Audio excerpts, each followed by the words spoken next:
দেওয়া হয়েছিল আমাদের মাননীয় মুখ্যমন্ত্রী মমতা বন্দ্যোপাধ্যায়ের জন্য। আজকে আমরা আনন্দিত। উনি যদি সুপ্রিম কোর্ট না যেতেন আজকে আমার নামটাও আমি পেতাম না। অ্যাডজুডিকেশনে দেওয়ার পর আমরা অ্যাডজুডিকেশনে কিছু ক্লিয়ার হওয়ার পর 23,000 ক্লিয়ার হয়েছে, ওর মধ্যে 5,000 ডিলিশন আছে, আর 78,000 ভোটার লিস্টের নাম থেকে সরে গেছে। আর 74,000 ভোটে আমি জিতেছিলাম, 78,000 ভোট এখানে কেড়ে নেওয়া হয়েছে। ওরা অ্যাডজুডিকেশনে যেগুলো লোক ছিল আজকে যেখানে যেখানে যাচ্ছে সেখানে প্যানিক অবস্থায় আছে, শকিং অবস্থায় আছে।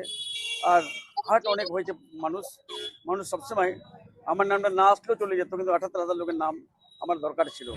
আমি আশাবাদী ইলেকশন কমিশনার কমপক্ষে আর যারা অনারেবল জাজ সাহেবরা হচ্ছেন, লার্নার জাজ সাহেবরা হচ্ছেন, ওরা তাড়াতাড়ি এই 78,000 শুধু না 4,80,000 ভোট আমাদের জেলার আর 60 লক্ষ আমাদের রাজ্যের যে যত তাড়াতাড়ি করে দেয়, ভোটের অধিকারটা কমপক্ষে দিয়ে দেয়, আমরা ধন্যবাদ জানাবো।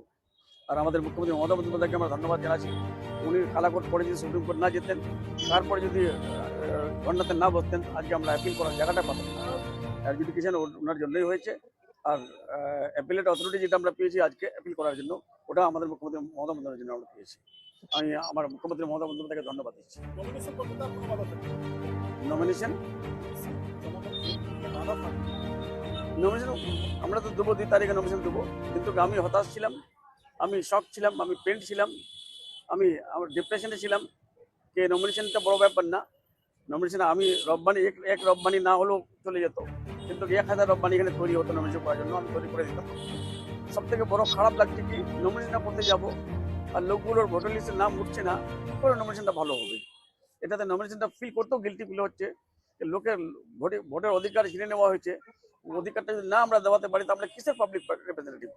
আর লোক এখানে তো চয়েস করে ভোট দেয়, আর ভোটের প্রার্থী যদি চয়েস করে ভোট নেয়, তাহলে এর থেকে আর বাজে অবস্থা ভারতে কোনোদিনও হয়নি, কোনোদিনও হবে। আর আমরা এরকম ইলেকশন জীবনে দেখিনি। যে আগে 2,48,320টা ভোট ছিল, তারপরে থেকে গেল 2,30,000 ভোট, ওর মধ্যে 17,000 বাদ চলে গেল। তারপরে আবার 99,000-এর জন্য আমরা হিয়ারিং করলাম, আর আমাদের আনম্যাপ ভোট ছিল 3,3210টা, আর সবকটা ম্যাপ ভোট ছিল। তারপরে হিয়ারিং হওয়ার পরও 99,000 যখন কমপ্লিট হলো, তার 96,000 লজিক্যাল ডিসক্রিপেন্সি বলে পাঠিয়ে দিল। ওটাও আমরা করলাম। ওটা করতে করতে যখন ওটাও হয়ে গেল, তারপরে আবার all of a sudden 78,000 voter list নাম থেকে দিয়ে দিল। এই 78,000 কি জন্য দিল? এটা ম্যাপ ভোট ছিল বা আনম্যাপ ছিল, কেউ বলতে পারছে না। এটা ইলেকশন কমিশনার একটা চক্রান্ত করে, আর election commissioner directly advise by Amit Shah, এটা ইলেকশন কমিশনের দুর্ভাগ্য। ইলেকশন কমিশনারকে নিজের কর্তব্যটা পালন করা দরকার ছিল। ইলেকশন কমিশনারকে ভোটে একটা চেয়ারে আছে, চেয়ারের থেকে ওই অটল বিহারী বাজপেয়ী বলেছিলেন মোদীজিকে, রায় ধর্ম পালন করো। যারা চেয়ারে আমরা বসি, রায় ধর্ম পালন করার দরকার। রায় ধর্ম যদি পালন না করতে পারি, তা রাজা কিসের?